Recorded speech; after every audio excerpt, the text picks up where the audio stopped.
لله رب العالمين والصلاة والسلام على رسوله الأمين وعلى آله وصحبه أجمعين ومن تبعهم بإحسان إلى يوم الدين أما بعد۔ آج کے درس میں ذوی الارحام کے درمیان مال کی تقسیم کا طریقہ ہم پڑھیں گے۔ میں بالکل شروع میں کہا تھا کہ میت کا مال جن لوگوں کے درمیان تقسیم ہوتا ہے وہ تین طرح کے لوگ ہیں۔ نمبر ایک اصحاب الفرائض، نمبر دو عصبہ، اور نمبر تین ذوی الارحام۔ ابھی تک کہ ہم جو طریقہ پڑھ رہے تھے وہ اصحاب الفرائض اور عصبہ کا طریقہ تھا، اور اس کا طریقہ یہ ہے کہ ہمیشہ کسی بھی شخص کے انتقال کے بعد وارثین میں اس کے اصحاب الفرائض کو دیکھا جاتا ہے کہ اصحاب الفرائض موجود ہیں یا نہیں ہیں۔ تو اصحاب الفرائض اگر موجود ہیں تو ان کو ان کا متعین حصہ دے دیا جائے گا۔ جب ان سے کچھ مال بچ جائے تو بچا ہوا مال دینے کے لیے عصبہ کو تلاش کرتے ہیں۔ اگر عصبہ موجود ہے تو بچا ہوا مال پورا عصبہ کو دے دیں گے۔ اگر اصحاب الفرائض نہیں ہیں، صرف عصبہ ہیں، تو ایسی صورت میں پورا مال عصبہ کو دیتے ہیں۔ اور اگر عصبہ نہیں ہیں، صرف اصحاب الفرائض ہیں، تو ایسی صورت میں اصحاب الفرائض کو دینے کے بعد اگر مال بچتا ہے تو بچا ہوا مال اصحاب الفرائض کو دوبارہ دیں گے، اور اس قاعدے کو رد کا قاعدہ کہتے ہیں جو ہم پڑھ چکے ہیں۔ لیکن رد کے قاعدے میں فرق یہ ہے کہ اس میں زوجین، زوج یا زوجہ اگر ہو تو ان لوگوں کو دوبارہ تقسیم کرتے وقت میں کوئی حصہ نہیں ملے گا۔ اس طرح سے ان کو نکال کر بقیہ اصحاب الفرائض کو دوبارہ دے دیں گے اور وہاں پر اس کا حساب ختم ہو جائے گا۔ لیکن اگر کسی شخص کا انتقال ہونے کے بعد اس کے اصحاب الفرائض بھی نہیں ہیں اور اس کے عصبہ بھی نہیں ہیں، دونوں بھی قسم کے رشتہ دار نہیں ہیں، تو پھر یہ دیکھا جائے گا کیا اس کے ذوی الارحام موجود ہیں۔ اگر ذوی الارحام ہیں تو پھر ان کے درمیان تقسیم کا طریقہ ہم کو نئے سرے سے سمجھنا پڑے گا، اور یہ طریقہ بھی انتہائی زیادہ آسان ہے۔ تھوڑا سا فرق رہے گا پہلے کے مقابلے میں، لیکن حساب ویسا ہی ہے جیسا ہم نے پہلے پڑھا تھا، اور وہی مراحل ہم کو طے کرنے پڑیں گے، وہی اسٹیپ سے گزرنا پڑے گا۔ دو اسٹیپس ہم نے اس سے پہلے بتایا تھا، مخرج بنانے کا طریقہ اور مخرج کے بعد تقسیم کرنے کا طریقہ، وہاں تک۔ پہلے ہم یہ سمجھ لیں کہ ذوی الارحام کس کو کہتے ہیں، کون لوگ ہیں ذوی الارحام۔ تو یہاں ہم نے لکھا ہے ذوی الارحام ایسے رشتہ داروں کو کہا جاتا ہے کہ اس کے اور میت کے درمیان مؤنث کا واسطہ ہو۔ یہ جو ذوی الارحام ہیں، اس کے اور میت، ان کے درمیان جو واسطہ ہے وہ واسطہ مؤنث کا ہو۔ اس کی ایک آسان سی مثال جیسے نواسہ ہے۔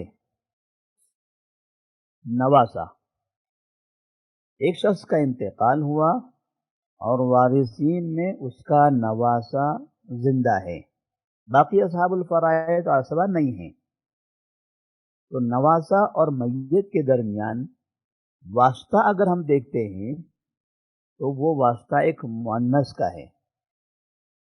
کیسے مؤنث کا واسطہ ہوا؟ اس لیے کہ نواسہ میت کے بیٹی کا بیٹا ہوتا ہے، بیٹی کا بیٹا، تو درمیان میں بیٹی ہے، میت اور نواسے کے درمیان جس کا واسطہ آ رہا ہے وہ ہے بیٹی، اور بیٹی مؤنث ہے۔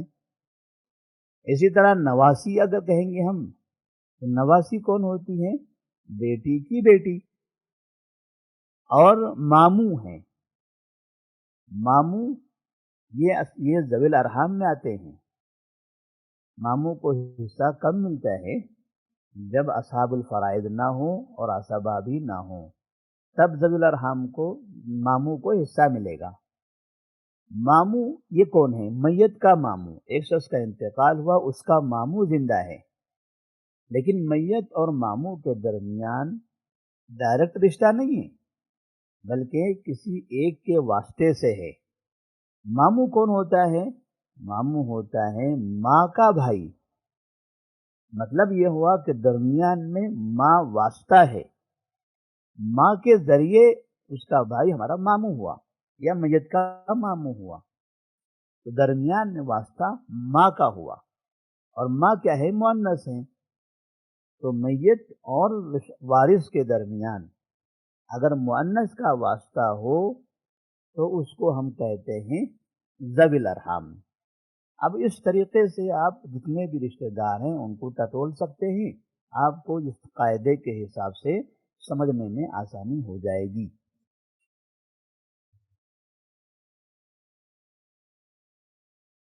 لیکن یہاں ہم نے لکھا ہے سوائے 4 لوگوں کے۔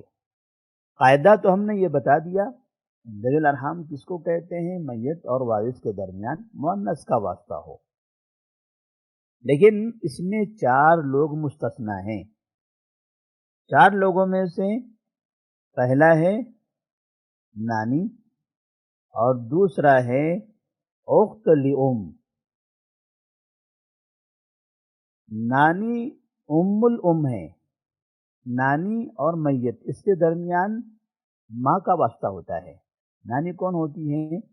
ماں کی ماں، مطلب درمیان میں ماں واسطہ ہے اور ماں مؤنث ہے۔ اسی طرح اخت لام، ماں کی جانب سے بہن، ماں شریک بہن، تو یہ بہن کا رشتہ میت سے ماں کے واسطے سے ہے، تو یہ ذوی الارحام میں آ جانا چاہیے تھا۔ ذوی الارحام کے قاعدے کے مطابق نانی بھی ذوی الارحام میں ہے، اخت لام بھی ذوی الارحام میں ہے، لیکن آپ لوگوں نے اس سے پہلے پڑھا تھا نانی اصحاب الفرائض میں موجود ہیں، جہاں ہم نے جدہ کا حساب کیا وہاں نانی موجود ہیں، اور جہاں بہنوں کا حساب کیا تھا ہم نے وہاں بہنوں میں اخت لام موجود ہیں۔ تو میت اور وارث کے درمیان مؤنث کا واسطہ ہو تو وہ ذوی الارحام ہوتے ہیں، سوائے ان 2 لوگوں کے نانی کے اور ماں شریک بہن کے۔ یہ دونوں کے درمیان مؤنث کا ہی واسطہ ہے، اس کے باوجود یہ ذوی الارحام نہیں ہیں بلکہ اصحاب الفرائض ہیں۔ تو یہ استثنائی قاعدہ ہے، مستثنی ہیں یہ 2 لوگ۔ اسی طرح نمبر 3 اور نمبر 4۔ نمبر 3 میں ہے بھائی کی بیٹیاں، اور نمبر 4 میں ہے پھوپھی۔ بھائی کی بیٹی، جس کو ہم کہتے ہیں بھتیجی، ایک شخص کا انتقال ہوا، وارثین میں بھتیجی ہے۔ آپ دیکھیں گے میت اور بھتیجی کے درمیان جو واسطہ ہے وہ واسطہ بھائی کا ہے، کیونکہ بھتیجی کس کی بیٹی ہے؟ بھائی کی بیٹی، تو میت کے بھائی کی بیٹی ہے، تو درمیان میں واسطہ بھائی کا ہے، اور بھائی کون ہے؟ بھائی مذکر ہے، لہذا اس اعتبار سے بھتیجی ذوی الارحام نہیں ہو سکتی ہے، کیونکہ ذوی الارحام کے لیے مؤنث کا واسطہ ہونا چاہیے، جبکہ بھتیجی میں مذکر کا واسطہ ہے۔ اسی طرح پھوپھی، پھوپھی کون ہوتی ہے؟ باپ کی بہن، باپ کی بہن کو پھوپھی کہا جاتا ہے۔ میت کا پھوپھی سے جو رشتہ ہے وہ باپ کے واسطے سے ہے،